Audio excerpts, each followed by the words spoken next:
Yeah. Yeah. Yeah. Yeah. Yeah. Step into the bayou where the chatter gets wild. Truth served fresh with a wink and a smile. From gators to gumbo, it's a party. Let's sing. Welcome to the show. It's Bada Bing. We got flavors of the South with a 90s vibe. Stories roll deep and the beats arrive. Grab a seat, feel the heat, let the good times flow. It's the Bayou Jammin', ready, set, go. Bada Bing Bayou, the stories unfold. Where the swamp's alive and the truth is bold. Tune in, lean in, the vibe's so dope. Bayou beats in your ear, we the crew you'll quote. Ciao a tutti. Or as we say in Louisiana, hey y'all. My name is Patrick Ross Campisi, I'm Lawrence Joseph Ingraffio. and you are listening to The Bada Bing Bayou podcast. Lawrence. I say it once, I say it every time. We're back again. We're back, babe. Today, we got a pretty good episode, I think. I think we have probably one of the best episodes ever that... Ooh, that's a bold claim. Well, you know, it's something that everybody's been exposed to. And so I think everybody would be interested in this. Not that you wouldn't be interested in anything else, but this one in particular, this is something like everybody can pick up something from it. Yeah, we've got some good fuel today. We do. Yeah, before every episode, we have a little antipasto platter, maybe have a little bottiglia di vino. That's right. But today, what do we have? We had a Detroit-style pizza. We had some... From Reginelli's, owned by Reggie Reginelli. Which is one. So we're going to be doing an episode at some point in the future about like tips of Louisiana, like the stuff you're not going to find on Reddit or wherever you're going to Quora, wherever you're going to find your like, where do I go in Louisiana? Well, disclaimer. I found out about the Reginelli's Detroit-style pizza from Reddit. That's why I brought it up. Okay, yeah. Well, you said the things you won't find on Reddit or Quora. I'm like, fun fact. Fun fact. And we love our fun facts. We do love fun facts. We but do. You still, I mean, there's so many things that you're not going to find, and we're going to include all of those, including the one from Reddit. Yeah, that's right. Reginelli's. So we had that. We had a little wine.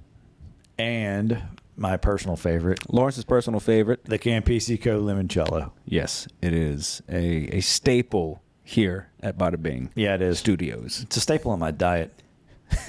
If only. If only. Well, I did drink 3/4 of a bottle at You IFL. did, and that is a story for another episode. It very much That is. might be like the backlog stuff that like you know, people like the deep tracks, if you will, you're of right. our episodes. The B-sides. Exactly. So let's not keep them on with No, bated let's breath. not. Let's not. Today we're talking about Italian Americans in cinema. That's right. From movies to TV shows to our portrayals, all of that. Yeah, stereotypes, typecasting, all that Yes. stuff that comes to being Italian American, again, in cinema and just in film as a whole. Right. Yeah. So, I mean, there's so much to choose from. There really is. And we've, just in our daily conversation, we always are quoting something alludes, has some connection to one of these classic films. Because honestly, if you look at just, I'm not a film buff by any means, but a lot of just cinema nowadays, a lot of it is centered around like the classics, The Godfather, Goodfellas, Casino. Yeah. Right. All of these great films that are staples in American cinema. That's right. And I think a big part of that has to do, number one, not only with the themes that are on display in those movies, but I think a big part of it too is the directorial styles and the production styles between, Coppola, Scorsese, those guys. I mean, the titans of when you think Italian American cinema and you think producers and directors, if those two names are not coming up, then, I mean, you need to watch more movies. Yeah. Because, I mean, a lot of the style, like you're saying, the styles, but like the way they tell the story, the way they portray the story through the camera. No, yes, exactly. Right? It makes you feel like you're a part of that story. It does. I mean, and you can probably relate to this too, but The Godfather. Yeah, right. Classic. I mean, I will say the third one I'm not a fan of. I don't think anyone is. I think most people can agree with that. Of course, Scorsese and Coppola, yes. Not all of their films are going to be great. No. Right? That's just the path of being an artist. Yes. But The Godfather one is just classic cinema. And yeah, I think, something everybody can relate to is the opening scene of The Godfather. Yeah. When you have Connie's wedding, right? Yeah. We've all been to the big Italian wedding. We know what that feels like when your whole family's around, the band is playing. We know what that's like. But yeah, I mean, I think one of the things, and I think really what attributed to the popularity of The Godfather so much, outside of the criminal element, which we'll get to in a second. Yeah. But it's a story about family that's told through a lens that focuses on a, Sicilian family. I think prior to that, people wouldn't even know what Sicilian was. They probably wouldn't. They would just have subsumed Sicilians in with the larger Italian populace. Yeah. Yeah. But you have that kind of story being told through the Sicilian lens. And one of the reasons why you have people all across the world, I think, that can relate to The Godfather, number one, is because it's a story about family. Yeah. And it doesn't matter what culture you belong to, what ethnic group you are a part of, something that you can relate to. And again, it doesn't matter where you are in the world. You can relate to family. You can relate to a sense of belonging. Like, these are your people. I mean, I know that, you and I can probably relate to a little bit more, being that, we come from, our ancestors are from Sicily. I think with movies like that, I mean, to your point, there's that family element. But if you, 1970 something is when it came out, right? Yeah, it came out in the 70s. In the 70s, it's for set sure. in post World War II America. And Michael returns home. Yeah. And so outside of cinema, just like Italian American culture, Italian American celebrities, we had Sinatra, we had Dean Martin, we had Louis Prima, we had these people in the 40s and 50s, in the 30s, Nick LaRocca, and all these great Italian American celebrities at that time that gave a lot of pride to those Italian immigrants that came over here, whether first generation or second generation, probably third by the time my family was around during that time.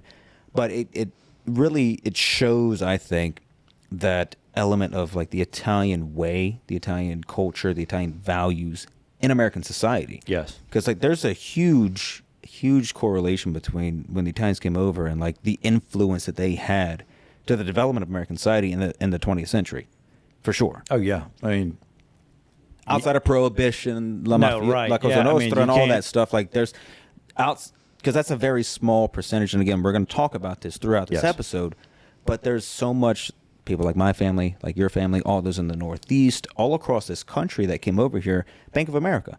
Yes. Right, like all of these Italian Americans who came over and created something that is now staples of American culture, and I think like 1950s, 1960s, that pull toward the family, that pull toward faith, that pull toward all these different things. That there's a lot of semblances, and it's really resembling that Italian value system. I'm not saying it's strictly that. It's America's melting pot of everything. Right. But you can distinctly tell that there's an Italian influence. No, there is. Stuff. I mean, I think the big sticking points, the major emphasis, if you're talking about the values, I would probably say that they're faith, family, and hard work. 100%. I think I think any Italian American can agree with that. Is like the core values of our culture. Yeah, that we were brought up in. Exactly. Right. So like going through those films, you see some elements of it. The Godfather is probably the best example of it. I would say so. But even the more of the lighthearted stuff. I mean, like My Cousin Vinny. Oh, as an attorney, you probably are just like upset. You love that movie. I love that movie, and I'm going to say this for those of you out there that are not attorneys or have never been in a courtroom before. That is actually a pretty fair depiction of how a courtroom operates. Really? Yeah. Oh, God, yeah. I mean, procedural rules, like judges are sticklers about procedural rules. If you don't know procedure, like that's a great way to piss off your judge. Really? Oh, yeah. Would they react the same way that the judge did in that film? They might react that way. They might react harsher. I mean, if you were in federal court and you didn't know procedure, like if you don't know the federal rules of civil procedure, you're dead in the water. One of the funny things about that movie, so you know that scene where Marisa Tomei and Joe Pesci, they're sitting there out that little like country house, the camp out there. He's sitting out on the porch, and she's my biological clock, and she's stomping her foot. And my all that. biological clock is ticking. Yeah, that entire situation happened with my parents. Like after a few years of them getting married, my mom was like, "Come on, like we got to start having a family and all that." Both of my parents were like that was us. Like when they watched that movie, like that was us. Just like so iconic. and it resonated so much with them. And I think it resonated with a lot of Italian Americans across the board. I think so too. Yeah, and there are actually some deep footage, some deep photos. A couple years ago, I was Vinny in that red tuxedo that he wore. I was him for Halloween. I don't know if those might make it onto the Bada Bing Bayou Instagram. They might make it on. They might. Well, Patrick, I mean, we're just we're two Utes out here. Two what? Two Utes. Dude, you know The Utes. the perfect thing would be if like I dressed up in that and you're as he was braggadociously saying earlier, 6'3" over here. My God. That's 5'10" men over. We don't know what to do over on the 6'3". You could be the judge because that was Mr. Herman Munster. No, that wasn't Herman. No, what was he? He was something like that. He was I forget his Frankenstein name. or something like that. He's I don't know where he's from, but I believe he's a classic actor. From He's back a Yale graduate, if I'm not mistaken. Is he? Yeah, I think so. I think that's right. I mean, that film, I think it's just iconic Italian, just American cinema, but Yes. Italian American. That was the specifically. first assignment I had in my trial advocacy class in law school. My Cousin Vinny? It was watch My Cousin Vinny. Really? And be prepared to discuss the next class You know, period. that was like that still is like in the dating world. Yeah. That's like my prerequisite. Like we have to watch My Cousin Vinny. Yeah, that's like one of the first films. Oh, my God. Yeah, you don't watch The Notebook, the rom-coms. I'm like, Yeah, no, My no, Cousin no, no. Vinny. My Cousin- You get the rom-coms, you get Notebook, you get all this stuff. You'll get that later. Yeah, My Cousin Vinny. You start off on the right foot. You start off strong. You watch My Cousin Vinny. Yeah. And you thank us later. Yeah, that does a good little bit of advice right there. Uh-huh. Especially like that could be an episode, dating in Italian America, because that's a beast. Where to begin? We'll save that for later. Let's get back to the films. That's a heavy topic. Let's get back to the films. So we already gone a little. I mean, we just lightly touched on Godfather. We did. That's an entire episode of itself. It That's is. so much. My Cousin Vinny, Casino is another great Casino, one. yeah. Goodfellas. Goodfellas. My God. Ray Liotta, may he rest in peace. Yeah, Buonanima. That is classic. Requiescat in pace. Bringing up the Latin. I'm a good Catholic boy.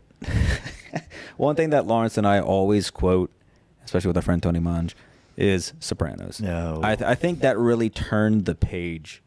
Like again, I've got a little funny anecdote with that. Yeah. But Sopranos, that was ahead of its time. It was ahead of its time. That was an innovator that changed the game. Not only, I mean, yeah, David Chase really changed the game, but Sopranos, probably the greatest television drama of all time. 100%. I don't care what you have to say about Breaking Bad, Game of Thrones. All are great shows. All are great shows. But different. Different. This is a story.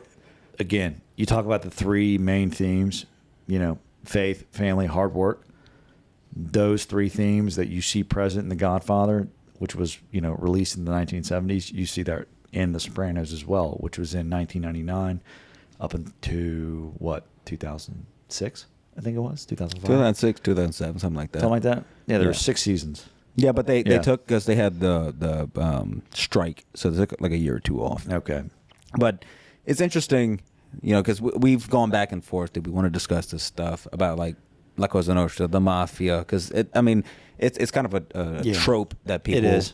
that's like they eat. I'm gonna say the low hanging fruit for a sense, but No, it is the why low-hanging why fruit. is it that is? I mean, it's romanticized 100%, and I think those in the Italian American community, those who have dealt with it, right? Because everybody, I'm gonna say aspires, but they romanticize it because they see the film and it makes it Yeah, seem you cool do. and glamorous. But like, it's not a. It started off as a good thing back in the 1800s when it first came about. I mean, it did. Funny enough, my grandmother, God rest her soul, she was like, oh, they weren't bad men. They just fell in with the bad crowd. Yeah. And again, back in the 1800s, are you familiar with like the history of how La Cosa Nostra came about? Yes. So for those of you who don't know, La Cosa Nostra was really the way for the Sicilians to fight against the French when they were occupying Sicily. And there was this one... The Bourbons. Legend has it that, I think it might be legend, it might be a real story, that there was this a Sicilian family, and one of the women was attacked, for lack of better words, by these French army Right. men. And the Sicilians of that village rose up. They collectively rose up against them and fought off and pushed the French out of their little village. And the term mafia, again, legend has it that it says "Morta la Francia Italianca," MAFIA, means the death to France is Italians cry. Right, so that's like a romanticized thing. Again, there's nobody really knows like where mafia came from, but back in the early dictionary when that word mafioso came around, it was more like somebody who was just like protecting their village and was just like looking out after their own people. So the origination of it wasn't a bad thing. What it turned into, Yes. like, it's one thing to protect your own people. It's another thing to extort your own people. Which is what it inevitably devolved into. Exactly. Yes. Exactly. I mean, like in Dragata now and all these different sects of them Gomorrah, throughout. Yeah. You can just keep going on. Throughout all of Italy and even here in North America, in Canada, and down here in Louisiana, we even had influences of that. Yes, we did. And there's stories about that we've talked about, that it is a real thing. We can't deny it, but it's certainly not something that we condone, that we want to propagate, because again, it's not who we No. are. That's such a small percentage. You're right. If like crime statistics or Census Bureau, if you take both of those things together and you go through all these records, you find that 1% or less the Italian American population was involved in organized crime. Exactly. I mean, they talk about that in Sopranos. They talk about that. Yeah, they're right. They talk about that in Sopranos. Yet, the majority of the time you see Italian Americans depicted in film, they are either involved in La Cosa Nostra or they have some kind of connection to any kind of organized crime syndicate. Yeah. And I mean, even in, I don't know what it's like for you as an attorney, but for me and the multiple walks of life that I've been in, it's constantly, oh, your family's got some connection. Yeah. Campisi, so, better watch out for you. All these different things outside of just the typical like gabagool and all the just basic stereotypical stuff. There are some insinuations about connections there. I've had insinuations made to me as an attorney. They're like, "Oh, in Graphia, like your name ends in a vowel. Like, are you a mob attorney?" No. I do plaintiff personal injury. Thank you very much. It's a weird dynamic because like you don't. It's a very weird dynamic, and it's again, I guess the romanticization of the film of just like what that life looks like. Yes, I think it speaks to more than just Italian Americans. It speaks to all of American people. Like think it's cool and whatever else, and like there are some interesting elements to it. There are, but again. That is not us, and I think we're turning the page. Us. We are turning the page, and I think a big part of us turning the page, for better or for worse, is that in today's American society, people don't like being stereotyped. No. Like what's the biggest stereotype with Italian Americans or Sicilian Americans? Outside of the mafia? I don't know. Exactly. Yeah. That is the stereotype. Yeah. Is that, we're all connected. We're all part of this bigger, grand scheme to pull one over on the government, to pull one over on the political machine and whatever it is, I don't even know. You can go on and on. But yes, like that's the stereotype that people love to put us in that box. Yeah. What the hell? We were at it was the Spanish Town Parade, and me and you and Mario were going to some bar, and there's this couple there from out of town. Yeah. No, I remember that. Yeah. You remember that better than I do, and I was the one that actually like retorted whenever this guy made a comment. Yeah, because we said we're Sicilian. They said they went to Sicily, and they said, "Oh, you must be mafia," and you pushed back on it. Yeah, I don't remember what I said, but yeah, something along those lines. But and again, it's a fine line because you don't want to be that guy who's like pushing on them. No, you don't. But at some point, as a community, we need to this is not us. Yeah, no, it's not. It's not us. Like we've aspired to great things. Lee Iacocca at Dodge Chrysler, right? Like he took them. The company was not doing so hot. He revitalized that company. They turned the page. There are a lot of very successful Italian Americans throughout all of just American history. But again, to where we are today, we're turning that page. Right. So there's still probably going to be mafia movies and mafia TV shows. They're reviving with the Multisanti, like the Many Saints of Newark, all of that stuff. But then you've got stuff like Mother Cabrini. Oh, my gosh. That was a beautiful film. That was such a touching film. Yeah, that's right. The first naturalized American citizen to become a saint. And I think it really... Mother Frances Xavier Cabrini. Most people... Saint. I don't think a lot of people realize like what the Italian immigrants... all immigrants went through back in the early 1900s, late 1800s, or early 20th century. Yes. 1900s. What they went through, but... I think that does such a beautiful way depicting that, and also showing like what she struggled with as an Italian woman. Yes. Here in the States, oh, and yeah. like even with the papacy back in Italy during that time, trying to get funding. It not to spoil anything. If you haven't watched it, you got to. It's such a good film. I haven't watched this next one, but we talked about it. It's like #1 on Netflix right now. Nona's. I have watched Nona's. I mean, I know the story about it, but I haven't seen the film itself. Number one, I was in tears for most of the movie, and I'm not a big crier, but That is a lie. You wear your heart on your sleeve, Lawrence. There's nothing wrong with that. guilty as charged, Your Honor. Guilty as charged. Guilty as charged, Your Honor. Let the record reflect I that. plead the fifth. But yeah, no. Nonus, I love that movie. I think something that I can relate to, that I think most people in Italian America can relate to, is that, for me, it like transported me back in time, right? Mm-hmm. So I remember, Christmas Eve when I was younger, Christmas Day when I was younger, with my maternal grandfather's side of the family with Christmas Eve, and then Christmas Day with my maternal grandmother's side of the family.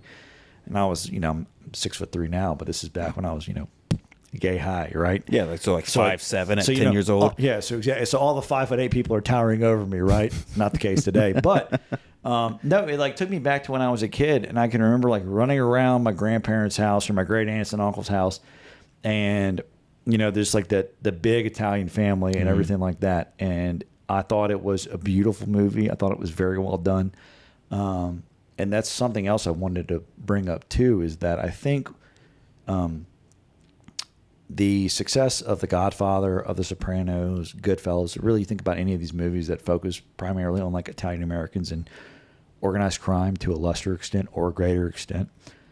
The thing that made all those movies so good, and the reason why they were so well done, is because the majority of the cast is primarily Italian American, Sicilian American. So it's their culture. So they're portraying their culture, through film. How they lived it. Exactly. Like they can directly relate to it. It's not like you have someone that's not Italian American or Sicilian American who is portraying Michael Corleone, who is portraying some Italian grandma, who's portraying Mother Cabrini, right?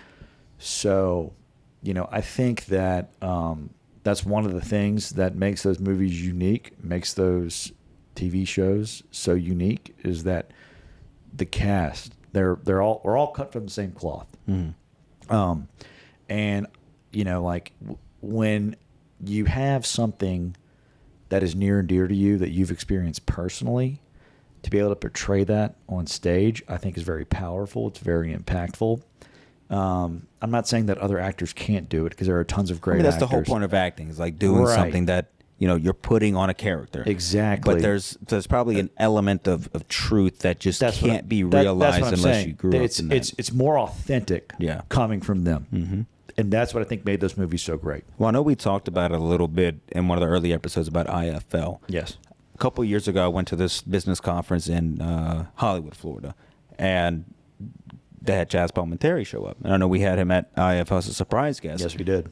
So he, it was a one-on-one little interview that he's sitting down telling his story, just his life. He's taking questions from people. It was an awesome experience.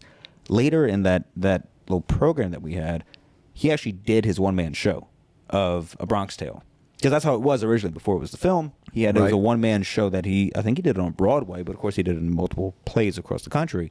He did the one-man show, and it was, having seen The Bronx Tale and then seeing, this is his story. To your point, he lived that. That was him. That was his story. And he literally, you could see him and how he, because again, one thing to see it on camera, you got different people.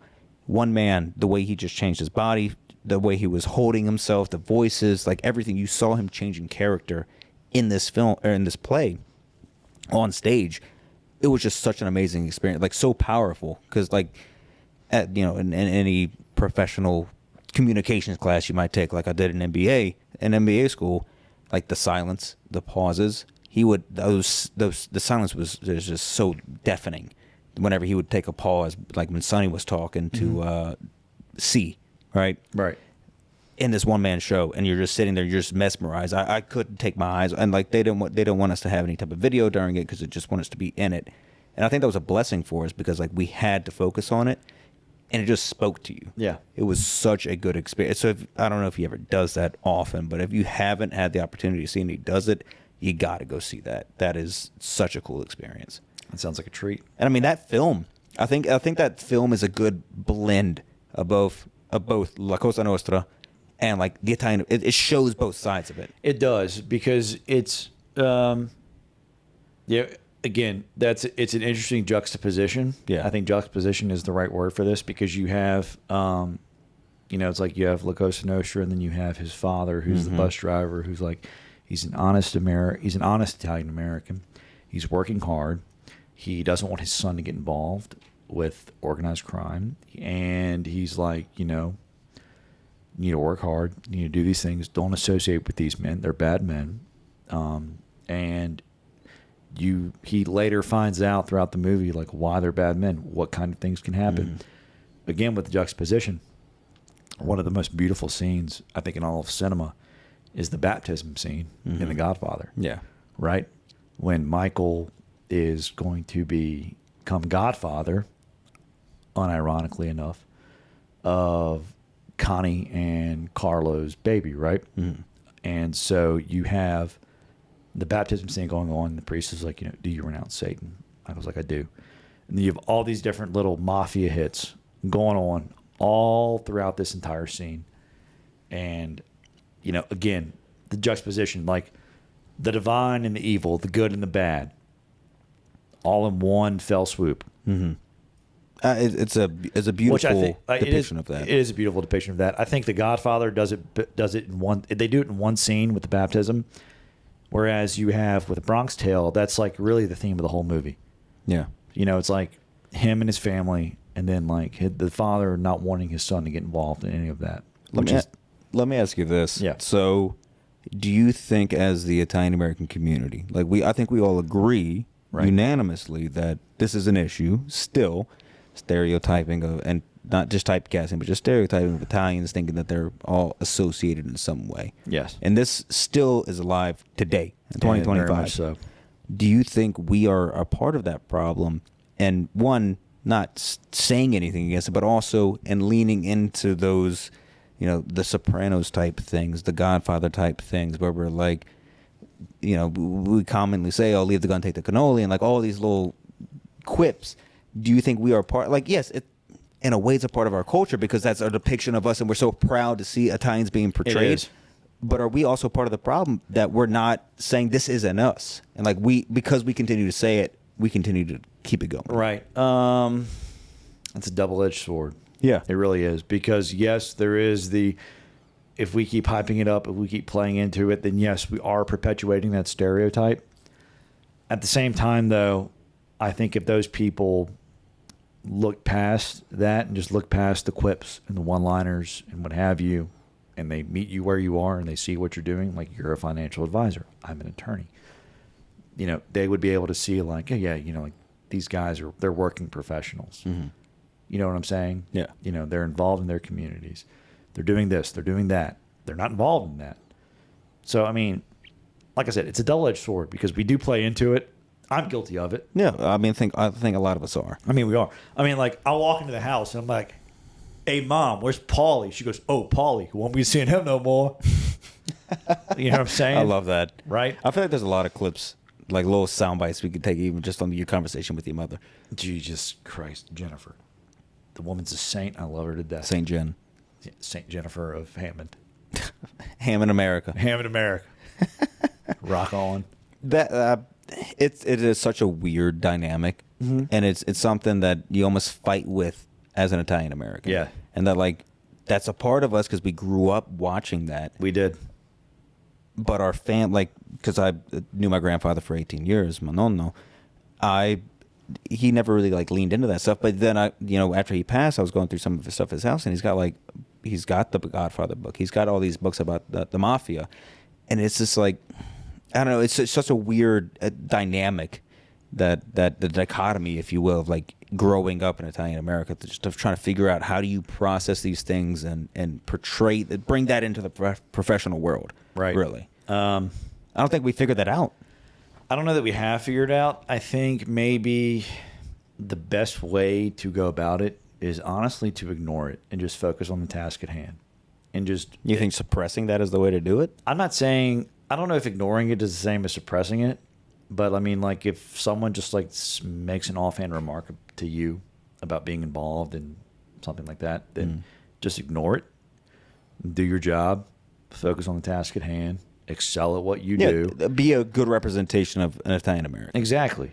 Because you don't just represent yourself or just your family. And I think we talked about this already. The way you portray yourself out in society's a representation of your family, a reflection of your family. Exactly. Yes. You represent Very our much is. community as a No, whole. you do. You represent the community as a whole. You do. And if people see you leaning into those stereotypes and, hyping those types of things up, then naturally, if they're not a part of the community and they don't know you personally, they don't know your family, they might be inclined to associate you with some certain element that you might not want to be associated with. So, like, with all the stuff, the baptism scene Yes. and Godfather, and like all the glamorized and romanticized things in a day-to-day life of just the average, everyday Italian American, whether you're Lee Iacocca or you're running the local deli, local Italian restaurant and sandwich store, for lack of better words. Like it's just like your everyday American life. You go home, you have the Italian roots. You can bring some of that to work, but like that's not reality. That's not our reality. Yeah, no one is closing doors in our offices and kissing our rings on our fingers. They're not doing that. As much as like maybe when you close the doors in a turn, you're like kiss the ring, but not. You can't get the judge to do that, huh? That'd be something if I could get That a would judge be to do that. something, huh? My God. I think you'd basically just become like the what do you call it? The ultimate judge. I'd What be is- the judge. You'd be Chief Judge. Chief Justice. Chief Justice Lawrence Ingraffia. Oh, the long arm of the law, if you will. That's right. Uh-huh. Actually, yeah, that would be nice. That little bobblehead that you got in your office. I do have a bobblehead by myself in my office. It I is, do. it is the great. What is it just called? Like the law. I don't even actually know what name is on it. Yeah. Law Lawrence. My clients look at it. They love it. So so they know. They know. Of course. It's a pinstripe suit, of course.